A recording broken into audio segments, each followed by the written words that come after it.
नमस्कार साथियों, ज्योतिष की चर्चा में आप सभी के बीच उपस्थित हूँ। इसी के साथ आप सभी से आग्रह करता हूँ, चैनल को सब्सक्राइब करें, लाइक करें और शेयर करें। आज की चर्चा का विषय है वृषभ लग्न में मंगल नीच राशि में क्या फल देंगे। इसको हम लोग समझेंगे। आप सभी के सामने ये वृषभ लग्न का चार्ट है। पहले भाव के अंदर 2 नंबर लिखा हुआ है। 2 नंबर राशि वृषभ राशि होती है, इसलिए यह वृषभ लग्न का चार्ट है। इस लग्न चार्ट के अंदर मंगल अपनी नीच राशि कर्क राशि में तीसरे भाव के अंदर विराजमान है। इस लग्न चार्ट के अंदर मंगल की भूमिका द्वादश भाव के स्वामी ग्रह के रूप में है और सप्तम भाव के भी स्वामी ग्रह मंगल है। सप्तमेश और द्वादश होकर मंगल अपनी नीच राशि कर्क राशि में तीसरे भाव में विराजमान है। इसके क्या फल होंगे, इसका विश्लेषण करते हैं। सप्तम हाउस से संबंध रखने वाले सभी क्षेत्र, उन सभी क्षेत्रों में जातक को नकारात्मकता देखने को मिलेगा। सप्तम हाउस जीवन साथी का घर होता है। सप्तम हाउस पार्टनरशिप का घर होता है और मंगल मूल रूप से जमीन का कारक ग्रह है। मंगल मूल रूप से इलेक्ट्रॉनिक्स का कारक ग्रह है। मंगल हमारे बॉडी के अंदर जो हड्डी है, उसकी जो स्ट्रेंथ है, उसका भी कारक ग्रह मंगल है।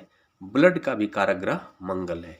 इन सभी क्षेत्रों में मंगल अपना नकारात्मक रूप से प्रभाव डालेंगे।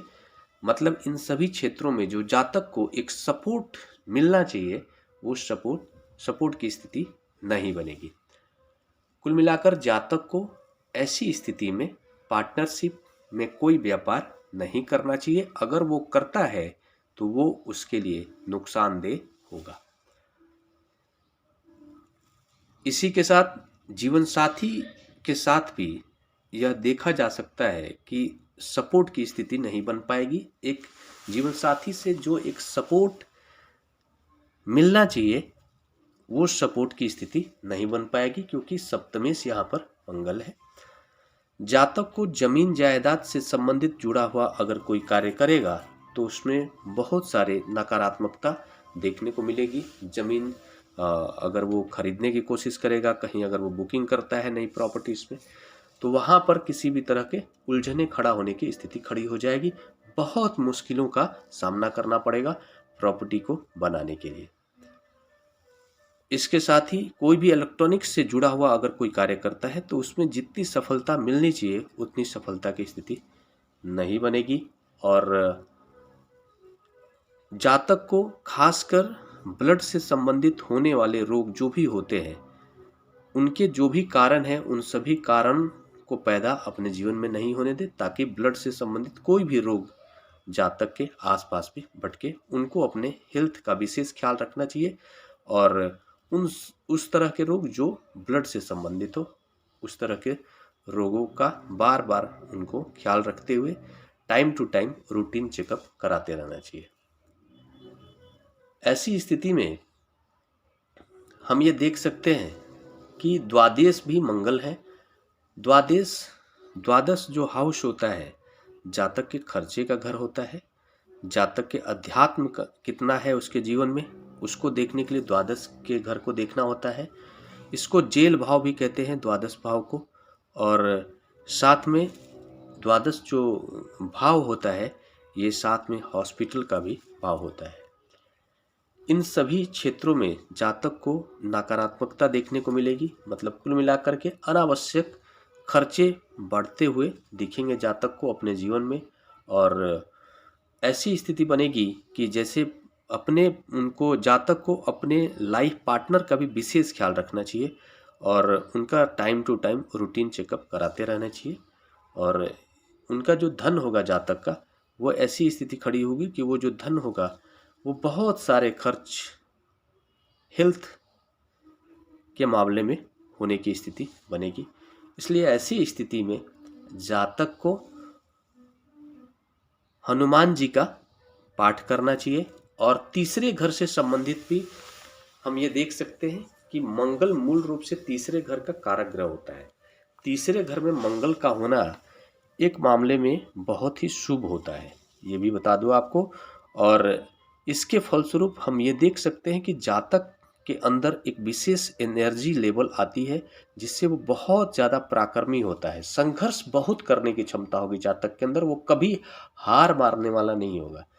और कुल मिलाकर के देखिए, ये ईश्वर की कृपा होती है, कहीं ना कहीं से जातक के अंदर इतनी क्षमता जरूर दे देते हैं ताकि वो अपने जीवन का निर्वाह कर सके। यहाँ पर चीज़ें जो है सप्तमेश नीच का होकर बैठे हैं और द्वादश नीच का होकर बैठे हैं, लेकिन वहाँ पर बैठकर भी कहीं ना कहीं उसको जातक के एक फायदा जरूर हो गया कि वो बहुत पराक्रमी हो जाएगा। अपनी नीच राशि में बैठने के बावजूद मंगल पराक्रमी होगा, मतलब पराक्रमी बना देंगे मंगल जो है वहाँ पर बैठकर। लेकिन इसका पराक्रम का जो क्षेत्र हो जाएगा वो थोड़ा नकारात्मक जरूर हो सकता है। नकारात्मक रूप से प्रेरित करते हुए मंगल किसी गलत कामों में अपने पराक्रम दिखाने के लिए जातक को प्रेरित कर सकता है, और वहाँ पे पराक्रम दिखा करके वो कहीं मुश्किलें भी अपने जीवन में खड़ा कर सकता है, ये भी स्थिति बन सकती है। जातक को खासकर मंगल को ठीक करने के लिए हनुमान जी का पाठ करना चाहिए, और हो सके तो मंगलवार को एक फास्टिंग भी कर सकते हैं। और ज़रूरी नहीं है कि वो फल के साथ में रह सकते हैं, और कुछ दिनों तक करने की आवश्यकता है। ज़रूरी नहीं है कि फास्टिंग करें ही। अगर किसी का कोई ऐसा कार्य है जिसमें फास्टिंग पॉसिबल नहीं है तो उनको नहीं भी करना चाहिए, और ऐसी स्थिति में उनको हनुमान जी का पाठ करें, डेली रेगुलर करें, बहुत फायदेमंद होगा। ये सारे प्रभाव जातक के जीवन में देखने को मिलेंगे। हड्डियों से संबंधित जातक को ख्याल रखना चाहिए, हड्डियों से संबंधित मुसीबतें आ सकती हैं। इसी के साथ नमस्कार। अगले विषय पर चर्चा के लिए आप सभी के बीच मिलूंगा, तब तक के लिए मेरा नमस्कार।